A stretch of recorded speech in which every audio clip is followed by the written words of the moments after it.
One of the number one things that screws me over time and time again throughout the week, it stresses me out, it wastes time, and honestly, I waste so much money.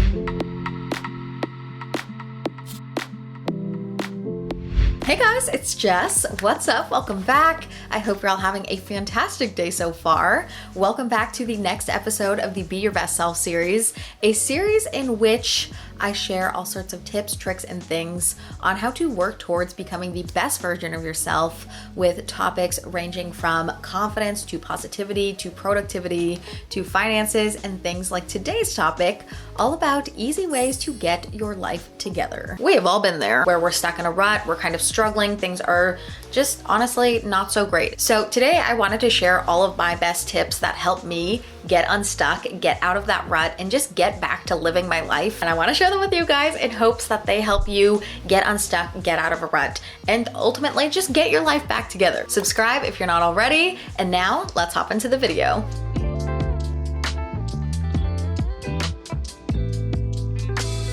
I have found that music is one of the easiest ways to set a vibe, to set a tone, and to change things up.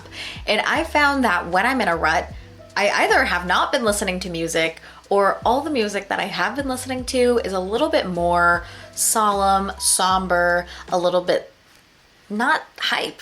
And by changing the music up and creating a playlist of just fun music that gets you going, that gets you in the mood, that gets you ready and fired up, or at least just feeling a little bit more optimistic, can honestly just set the whole tone and truly just be a game changer. If you guys are interested, I'll link a couple of my favorite playlists down below that I've either created or I found that help me get in a good headspace and kind of get me just excited for things and really, again, set the tone for good vibes, a good day, and a good week.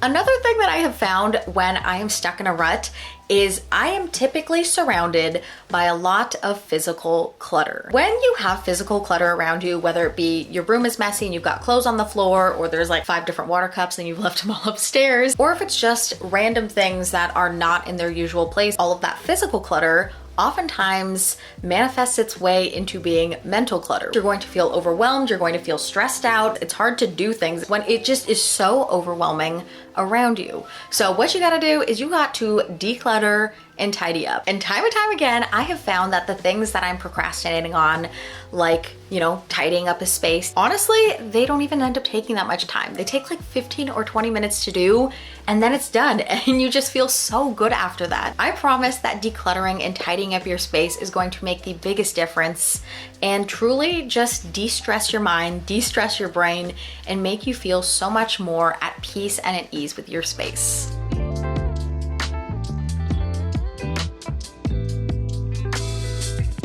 One area that I have struggled with so much of my life is arriving places on time. There's kind of a joke in the Filipino community. If you guys didn't know, I'm half Filipino. There is a joke that we run on Filipino time. It is so widely known that Filipinos are always late for things, and sobra late, not just a little bit, like super duper late. And growing up, this was how I was raised. We were always late to things. And this whole phenomena is something I have been battling against my whole life.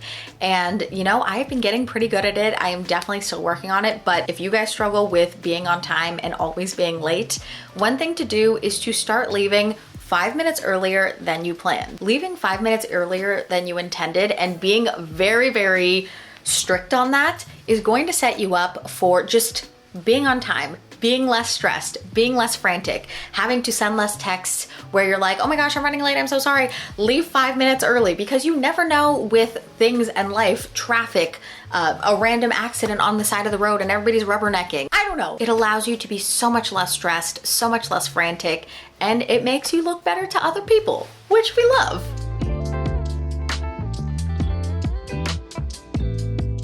Another super important thing that helps just get your life together and gets you back on track is starting off your day by doing your hardest tasks first. Now, whether this is work or if it's just home things like chores or tasks or errands, if you wait until midday or even the end of the day to do your hardest tasks, one, you're gonna screw yourself over because those things always take so much longer than you ever think they're going to take. And then it's the end of the day, it's the end of the work day, you don't have extra time to put towards that thing, and it's just really stressful and really frustrating, very overwhelming. But if you do those hardest things, the most difficult things, the most annoying things at the beginning of the day, one, you're leaving time for error or things taking longer than you might anticipate. And again, as I said, it's all downhill from there. Things get easier, and then you get to end your day with like being chill instead of being stressed out, being overwhelmed, and potentially going to bed at like 3 a.m. We're gonna stop that. We're gonna get our life together, and we're gonna do our hardest task at the end of the day.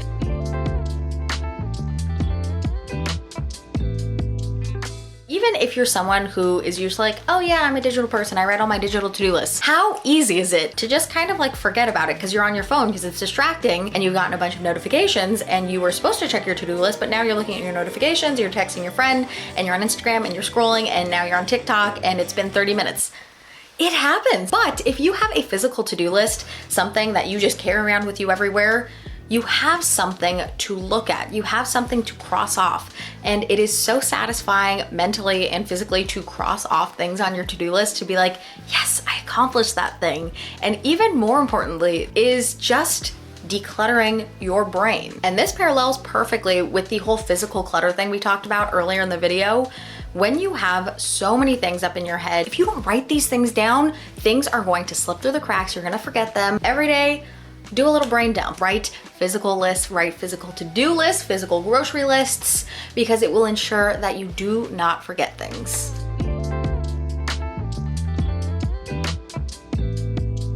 One of the number one things that screws me over time and time again throughout the week, it stresses me out, it wastes time, and honestly, I waste so much money because of this thing, not meal prepping meals. I know a lot of people, when they hear the word meal prep, they have like a visceral reaction. You're like, ugh, I don't wanna do that. Okay, hear me out. If you meal prep on Sunday night, at least until like midweek, just make some easy meals or some easy side dishes. It is going to just save you so much time and stress, because how often do you get into that position where it's time for a meal, it's lunch, it's dinner, and you have no idea what the heck you want to make? Maybe you're tired, you don't want to cook. But if you have meal prepped food, if you have some easy rice or easy veggies or easy chicken already in your fridge, you just pull it out, you throw it on a plate, it's healthy, it's good. Oh, hi, honey.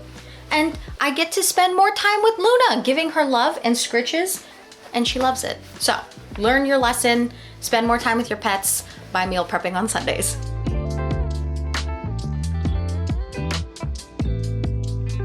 Now, along with eating, another area a lot of us struggle with is drinking enough water. And one of the easiest ways to just get on top of this is to carry a reusable water bottle around with you in your purse, wherever you go, around your house. Having one with you is going to ensure you're actually drinking water. Stay hydrated, ladies and gentlemen.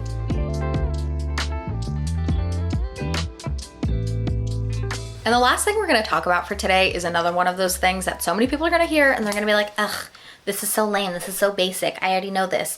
Okay, but are you doing it? That's the thing. You might know something, but if you're not doing it, then it doesn't count, it doesn't matter. Creating and sticking to routines, both a morning routine and a nighttime routine. A morning routine revs you up and gets you ready to start your day.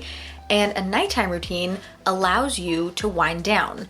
And I think the thing that people get tripped up on is thinking that a routine has to be this like big complex thing. You do like 10 million things. False. That is a lie. A routine can be as simple or complex as you want.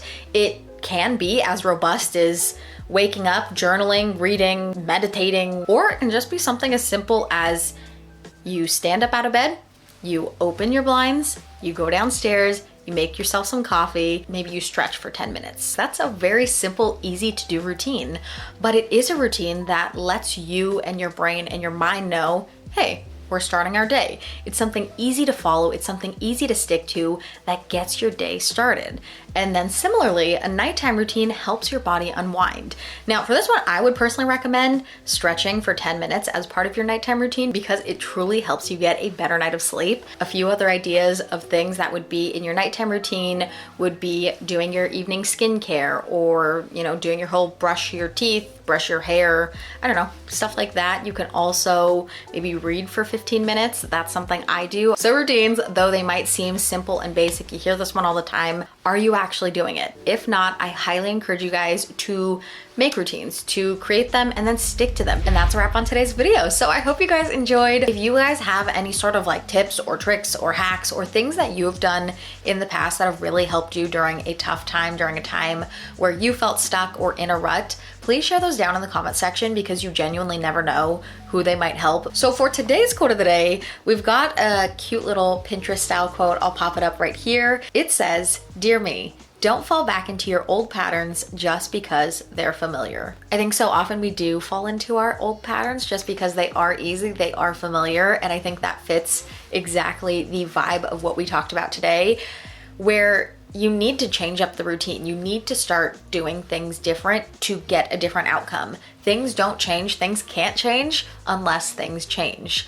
And I think that's where we get stuck into the rut. Like, by doing the same things over and over every single day, nothing is going to change. You're not going to have a different outcome. So you need to shake up the system, do things different. So that is what I want to encourage you guys to carry into the week. I wish you the best with trying to get out of the rut that you may be in, or maybe you kind of see yourself like inching towards. If you guys want to see more episodes from the Be Your Best Self series, I will link some of my favorites down in the description box. And if you're looking for more day-to-day stuff, you guys can follow me on TikTok and on Instagram at Neistadt. We're always doing fun stuff over there, more style inspo, day in the life type things. I'm always sharing fun stuff over there, so make sure you guys go check it out. I think that's officially it for today, so thank you guys again for watching. I hope you have a fabulous rest of your day. I love you all so much, and I will see you in my next video.